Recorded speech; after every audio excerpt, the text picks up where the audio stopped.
Scorpio and Scorpio. This is quite the relationship. This happens, I find, probably more than any other sun signs of the same sign coming together. And I feel that that's for a variety of reasons. Sometimes it's really beneficial and it's positive, and sometimes it's very challenging. As always, I strive to not say a yay or nay type thing because that's rather ignorant, honestly. It really depends. If you're a Scorpio with, say, a lot of Taurus, the partner energy of Scorpio, if both Scorpios especially have a lot of Taurus, rising Taurus, moon in Taurus, sun in the house of Taurus, less dynamic but just as powerful in many ways. Mars in Taurus, Venus in Taurus, well, Mars in Taurus in particular because Mars is the ruler of Scorpio, then it can be really wonderful for two Scorpios to be together. But if two Scorpios don't have a lot of earth energy, or if they don't have a lot of the other water energies of Cancer and Pisces, this can be a really challenging, very explosive get together that doesn't really last necessarily very long, because Scorpio energy, if it's not informed by the other water energies, and or if one or both partners don't have a lot of earth energy, then this kind of union is ultimately going to come together very quickly, be very intense, very passionate, but then it'll fall apart very quickly, very often. That's the thing about Scorpio energy. It takes things to the intense. So the sex is going to be amazing. It's going to be like, whoa, this is what it actually feels like to be with somebody who's like me. Whoa. That being said, it could also be a little bit frustrating. Not just the sex, but just kind of the general dynamic interplay. It doesn't matter male, female, female to female, male, male, whatever it is, or non-gender specific, however we wish to identify. Ultimately, two Scorpios together are going to be, it's going to be kind of a cat and mouse type thing, and the role is going to change. So it's like, okay, I'm the Scorpio, I have the well, of course, both of you are Scorpios, but I am the dominant Scorpio in this scenario. I am the one who has the control. I am the one who guides where this goes. This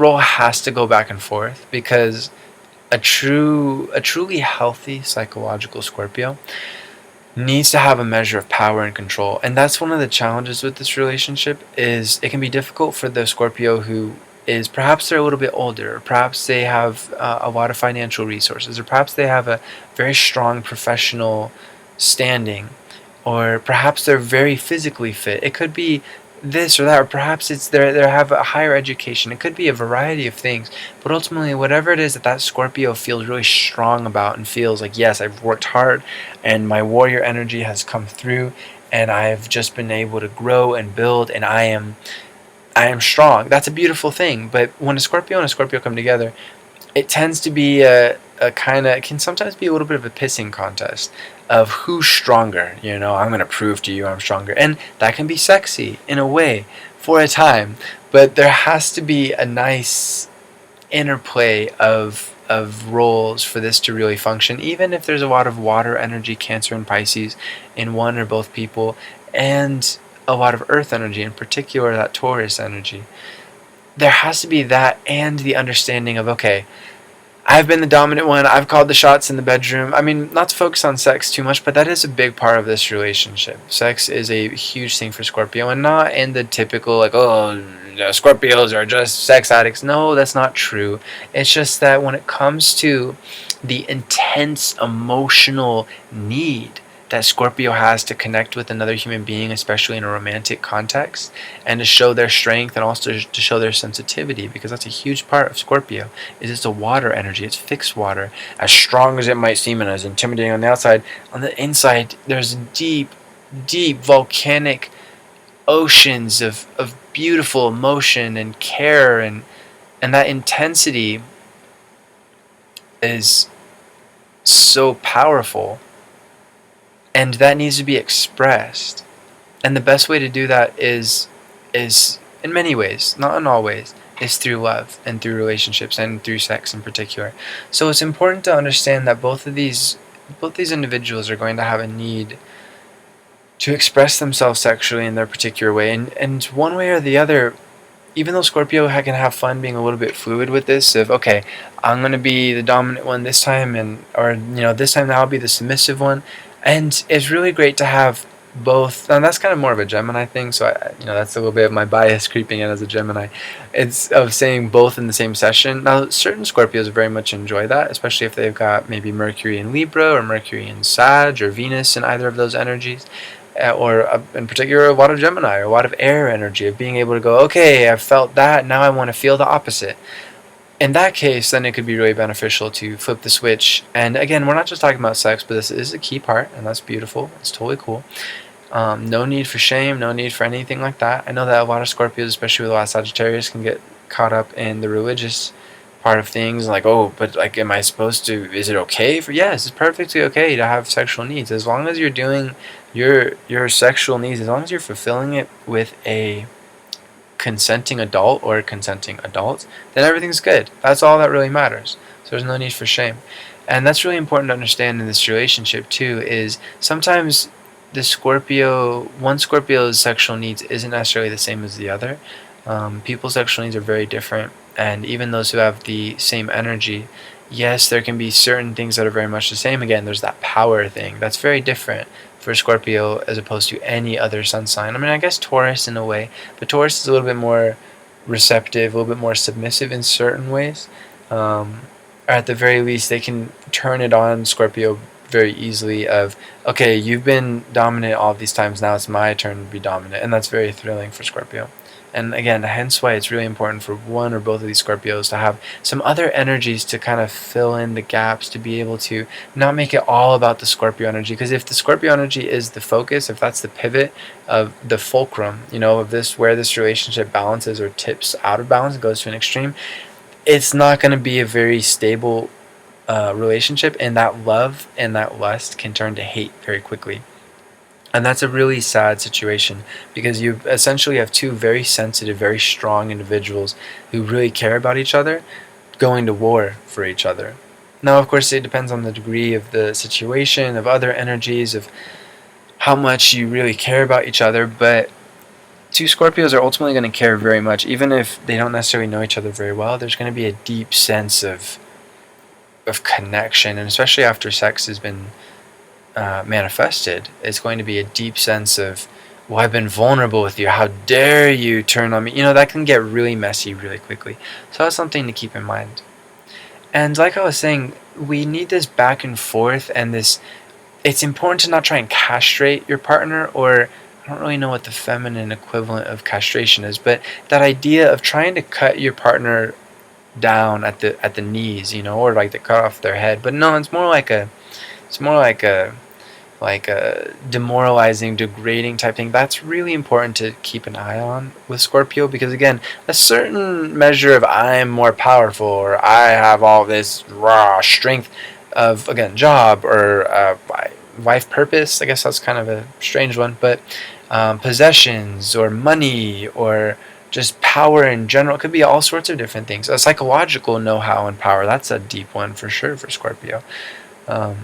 Whatever it is, it's really important to not try and hold that over each other's heads, because again, a certain degree of that can be very fun, very sexy, but if it's used to hurt the partner, it's going to be really brutal very quickly, and ultimately it's not going to serve the relationship really well. It's going to lead to a really intense death of the relationship. And that's, if you two really love each other, and if you have these other energies that complement this and make it really nice, then that's a really sad affair. It's a sad situation, because it is very possible for two Scorpios who have other energies and who care about each other and who are working on themselves to work together. It's extremely possible, but it's very easy for these energies, out of really any sun sign combination, to get caught in the vindictive cycle of, you did this, so I'm going to do this, slowly but surely cutting off from each other, and also slowly but surely getting back at each other. That can be really brutal. I have some practical experience with this sun sign combination, just obviously from an observational standpoint, because I don't have this energy, but there was a relationship in which one of the Scorpios was Moon in Taurus, the other was Venus in Taurus. Hey, all right, we're doing good. We already have some good energies that are different. There was, if I recall correctly, some rising Cancer energy as well. And so we had some nice interplay of energies, but there was so much intrigue in the beginning of the relationship, and they're still together. But there was so much intrigue that ultimately led to affairs on both sides, and remarkably, the relationship survived that, and it got through that. And I don't want to say, because I don't know whether it thrived because of that or not, but I'm not trying to say, hey, you should have an affair to maybe make your relationship better. No. But what I'm saying is something that's really interesting and very cool about this sun sign combination is even when horrible, gut wrenching situations like that of your partner cheating on you happen, it is possible to grow past them, to have it as a rebirth. Now, obviously, in that situation, there had to be some mutual forgiveness because they both were cheating on each other, which is really just a classic Scorpio sun sign relationship. Like, really? But of course, that's not a good, healthy psychologically healthy sun sign relationship of any energy, let alone Scorpios, because Scorpio is about trust, it's about loyalty, it's about really caring about each other and feeling deeply for each other and not trying to hurt each other. That's the most important thing. I think if you that's the key pivot perspective wise, is to not make it about war with each other. I know that can be sexy to a certain degree because sex is a kind of struggle in a sense. Obviously, with full consent is essential, but it is a kind of struggle in, I mean, both within ourselves and also with another, especially with a long-term partner, because we have to struggle within ourselves of our shadow nature, and that's really our biggest struggle in life. Other people might pose all sorts of obstacles to us, but we pose the most obstacles by far through self-doubt, through irrational fears, um, through hatred, through all sorts of things, and it's really important, especially in relation to sex, but in relation to all sorts of aspects to this relationship, of being able to be emotionally vulnerable with each other and emotionally available, and to say how you really feel, whether it's soft and tender or angry and bitter, and you just need to get it out so to be able to then heal things, because it's like draining the wound before you can really start to heal. And it really takes being able to face our internal struggles, really, to be a good partner in general, and especially to be open, emotionally available, and able to have sex and it be healthy. So you're not just angry, seething underneath the surface, and you go to have sex and you're not capable of tender sex because you're angry at this person. You need to, or even just tender interactions. You're just like, you're like, I'm gonna fight you, but I'm not gonna actually handle this in a really healthy way. I'm just gonna seethe underneath all of it. This is really important to work through because this relationship is probably more than any other sun sign relationship in many ways the most likely, the most susceptible to becoming that kind of emotionally toxic situation where both people are just contributing unconsciously to this unfortunately this quick spiral downwards. And that's really sad, because the ability for two Scorpios, as long as other energies are supporting this, to be able to be true warriors for each other and to not try and fight each other like I was saying before, but to turn to some kind of goal of, okay, let's go for this. For example, building fitness can be a huge goal for two Scorpios. Being able to attain a certain goal professionally, or a cause, especially if you have a lot of Libra, or Sagittarius for that matter, in your chart, and especially if you got a lot of Aquarius too. But being that it's more likely to have Libra, it's very important, I think, in general, really, for Scorpios to be able to have something to work towards together. So whether it's a social cause or not, that's again going to depend largely on the Aquarius or Libra factor. But it's important to look at the charts in their entirety, and I do relationship readings, so feel free to contact me through my email, williamharrison@live.com, or my Facebook page, Will Harrison Metaphysician, and we can go ahead and take a look at, okay, what can we do to fight together instead of to fight against each other? What can we do to be able to keep growing and to transform and to overcome our fears as individuals, and to be able to then work on our challenges and to augment our gifts as a partnership? That is essential, and really that's probably the biggest key, because that is the key that everything else hinges on. If you can utilize that key and unlock fears and unlock challenges and unlock your emotional tenderness and vulnerability with each other, and stay focused on, okay, this is what I'm going to do to grow as an individual. This is what my partner is doing to grow as an individual. This is what we're focused on together to be able to grow and to fight together instead of fighting each other. If you have these different outlets, that's a crucial, essential part of all this. But just as essential is being able to go within and to seek that true self-knowledge, that true self-mastery. You know, I like to think of Scorpio as the samurai energy. It's a warrior energy. It's fearsome. It's intense. You look at those masks, and it's like they have demon faces, and it's intense. And now they have the sharpest swords ever. These swords are just phenomenally powerful, phenomenally quick, much like the scorpion sting, or like the eagle, because Scorpio is represented on 3 different levels of the scorpion, the eagle, and the phoenix. And we'll get into that in a second. But basically, the samurai, it's important to be able to master your craft. And the craft of all of us is to know oneself and to stay true to oneself, as Shakespeare said. To thine own self be true. To be able to recognize, this is what I need, this is what I care about, this is how I grow, these are my strengths, this is my life. I'm willing to die for this. I'm willing to overcome everything. I'm willing to continue to go through rebirth. I'm willing to, psychologically is what we're talking about with rebirth, not actual rebirth. Don't kill yourself or don't kill anybody else. We're talking about psychologically going through a rebirth, of letting go of past selves, of rising from that scorpion. The scorpion sees things from the ground level. It can only see so much. That is the Scorpio that is caught in the raw instincts, but not in a powerfully, like not in a masterful way. You know, it's like the person just learning to be the samurai, the apprentice. You have the sword, but sometimes you accidentally cut yourself because you don't quite know how to wield it yet. The sword is that focus, that laser emotional strength and power that you have. The scorpion can't rise to the fullest potential of what Scorpio is. It has to undergo a rebirth, and it has to become the eagle and then become the phoenix.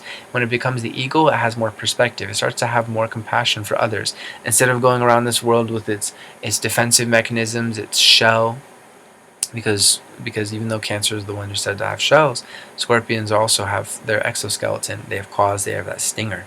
So instead of going around just going, okay, what can I get? What can, again, reptilian brain. No, I don't mean the conspiracy theory. I'm talking about the part of our brain that evolved over I'm not an evolutionary biologist, but over the hundreds of millions of years, or who knows how long we've been evolving. I'm sure some people know. I just don't know. But as we evolved, we had these different brain structures that have stuck with us as human beings. The reptilian part is that part of our brain that is sleep, eat, shit, fuck, protect your territory, the basic stuff, fight or flight. That is really where the scorpion, finds itself caught at. Now, above that is such a better mode of being, and some Scorpios may not reach that in this lifetime. You might meet a Scorpio who's just caught in survival mode, and no, I'm not going to get help because I don't need help. I don't need to go to therapy. No, I just need to have more sex. No, I just need to eat more. No, I just need to get more money. If we don't transform ourselves, it doesn't matter what our sun sign is, but especially the Scorpio, we're not going to be able to grow. We're not going to be able to take our life to the next level, and nobody else can do that for us, not even another Scorpio. So that's something that's also good to keep in mind, is if you find yourself in the higher reaches of Scorpio and you really love this Scorpio, but they insist on staying stuck in fear and anger and loathing and all these negative emotions, jealousy and possessiveness and just fear is really the big one. You can't do much for them. It's up to them to be able to transform. Maybe in the future it'll work out, but until they make that transition, it's not going to work. So the eagle is the scorpion who's let go of the earthly realm. And speaking from an evolutionary standpoint, we still have this reptilian part of our brain, and that's good. We need it. We need it to be able to take care of our bodily needs, to be able to feel satisfied on a raw, primal level, and that's great. We all have that within us. But as with everything, we need to learn from Libra wisdom and have moderation. And so rising to that higher is the eagle. It has a greater perspective. It's able to understand, okay, primal needs are not everything. There is more to life. the eagle is this is not the best metaphor because I don't know necessarily the habits of eagles, but linking the eagle to the mammalian brain, I believe eagles are very sociable, but that's regardless. We're looking at the next frame of the evolutionary, well, of human evolution, which is the mammalian brain, and it's linked to the eagle symbolism from my perspective. The mammalian is the part of our brain that allows us to be tribes, that allow us. You look at the realm of the primates, and we see where we were before our brain finally clicked on to these higher frequencies of the human brain, and that's the phoenix. We'll get to that in a moment. The mammalian brain is, okay, let's band together. We have shared needs. So this is a Scorpio individual who is able to see from a higher perspective, to see from the eagle, to be very powerful, very strong, but still to be very focused on connection with others. And that's okay. Connection with others is beautiful. The phoenix needs that as well. But the eagle it's not quite tapped into its power that the phoenix has. The phoenix, the mythical phoenix, is the bird that can burn itself down into ashes and rise again. So this is the Scorpio that has let go of obsession with sex, obsession with the primal, the reptilian part of the brain. It's also let go of the shadow sides of the mammalian part of the brain, because Scorpios caught in the eagle can only see things from such a perspective. They get too wrapped up in, this is my tribe, this is, again, the mammalian brain. It's us versus them. Yes, I'm not focused on only my needs, but I'm focused on our needs, but that's still coming from a place of fear. That's still coming from a place that's not quite at its highest potential. And that's the beauty of it. It's not like it ever hits a ceiling. It's like, oh, you hit the phoenix and that's it. That's the beauty of it. Phoenix can travel through space. It can do anything it wants. It has no limits. And that's the same with the human brain. We have no limits. It's up to us to be able to transform technology, to be able to transform ourselves spiritually, psychologically, to heal, to grow, to empower ourselves. There's no limits. It's up to us to do whatever it is that we feel we need to do in a really healthy way. Not like, oh, I need to do what I need to do to survive. No, that's Scorpion. Oh, I need to do what I need to do to be able to make sure my family and my tribe is okay. Now that's better than Scorpion. It's one step higher. And again, there's nothing to be ashamed of as per these modes, but ultimately we're aiming for the phoenix. In every situation, every life situation, we want to be the masterful samurai. We want to be the phoenix. We want to be the person who is able to be the master of our emotions. It doesn't mean we control them, but it means we guide them. I'm feeling anger. I need to channel this by lifting weights. Or I need to handle it healthfully. I need to tell this person that they've hurt my feelings, and I'm going to say I don't appreciate it. I don't want for this to happen anymore. It's a samurai that is trained. That's what it comes down to. It's not just all right, I'm the phoenix. It's practice. It's practice. And it's practice for all of us. But for Scorpio energy especially, you have to keep cutting. You know, as Bruce Lee said, he had a ton of Scorpio energy. From what I remember, Mercury, Venus, and Mars, if I remember correctly. Maybe Jupiter as well. I'm not positive on that. You might want to check that. Astrotheme.com is a wonderful resource for different celebrity charts. But as Bruce Lee said, I fear not the man that has practiced 10,000 kicks one time, but I do fear the man who has practiced one kick 10,000 times. This is the Scorpio who's just like, okay, get to the core, get to the core, get to the core. I'm angry, but what am I really angry about? Okay, how do I express this? I'm sad. What am I really sad about? How do I express this? Expression is how we're able to grow. You know, what is my true purpose? What is my true passion? I like this, but do I love it? Is it really like what I need to do? This is essential for Scorpio to do to reach the phoenix, because when you reach the phoenix, that's when you're able to transform yourself at will. And every moment, it's like, okay, it's like you're taking that fire principle, which is really essential for fixed water. That fire wisdom of not getting caught in a swamp, of letting go of the past, of letting go of sick behaviors that don't help you move forward. Being able to just go, okay, it's time to change. The phoenix just does it. It's not like, I should plan this out. No, it's just, I'm changed. I'm in the new. So it's like, okay, I'm in a situation. For example, especially in this relationship, I'm in a situation, my partner is challenging me. They're very much frustrating me because they're being mean. They're not expressing their emotional vulnerability. I feel distant from them. I feel cheated. I feel frustrated. Not cheated in the sense that they're cheating on me. That's a whole other level. But just, like, damn it, this is annoying. Okay, But let's get to the core of it. What can we control? What can we practice? What can we actually guide effectively? Ourselves, our emotions. Being able to master ourselves unlocks everything. And it shows you who's really supposed to be in your life and not. Because when you're the Phoenix and when you don't really care, again, when you're in the human brain as a Scorpio and you don't really care what, you see past us versus them. Yes, you care about your family, of course. You care about your community, but you don't see in terms of race, you don't see in terms of class, you don't see in terms of nation, you see humanity. And when you get to that point, you don't really care what people think about you because you don't belong to any one, you don't belong to any limiting factors, any limiting us. Us is the entire world. I mean, really, us is all sentient life in the universe. And I mean, arguably even non-sentient life. However, speaking practically for this day and age, us is this planet. Us is all of these human beings that are one family. And the Phoenix has a greater perspective than even the eagle because it can go out into space. So it has this ability to let go and to see from all perspectives. It doesn't just look forward and down because gravity doesn't bind the Phoenix. And if the Phoenix finds it's not quite mastered something, it lets go of what it was and doesn't try to fight for it. It moves forward. I was being a jealous bitch. God damn it. Alright. And I'm back. Okay? I'm gonna learn from this. Gonna be humble.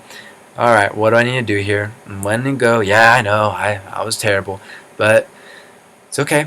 I accept myself. I'm moving forward. I recognize that I am the master of my emotions. I've practiced this. I've practiced moving forward. I've practiced understanding my triggers. I've practiced understanding my needs. I've practiced searching for a partner who truly matches what I need and not just what I want.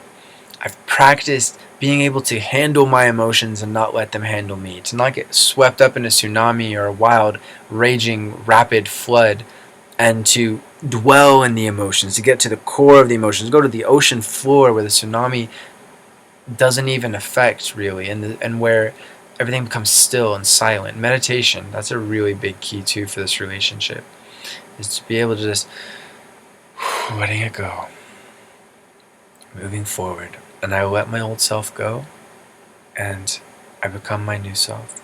I am the Phoenix. I've risen above Eagle. I've risen above Scorpion. And I will continue to practice this until I am the Phoenix consistently. And I will stumble. It's human to stumble, but then I will move forward. And I will bring my best to my life, which is the key to bringing the best to your relationship. And also the key to bringing the best to the world.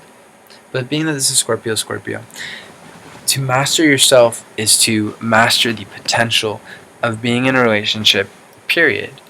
But to be in a relationship with another Scorpio as well. Now again, it's going to take your partner matching you at that frequency. But if anyone is going to be able to transform themselves and to grow, especially if they have water and earth energies, in particular Taurus, to be able to add some other elements to the dynamic, so it's not just a Scorpio and Scorpio connection, it's a Moon and Taurus, Sun and Scorpio, or Venus and Taurus, Sun and Scorpio, or whatever it may be. Rising Cancer, that's a nice trine, whatever it may be. That is going to be the key to being able to not only let this relationship survive, but to thrive. Infinite love to you, my friend. Namaste.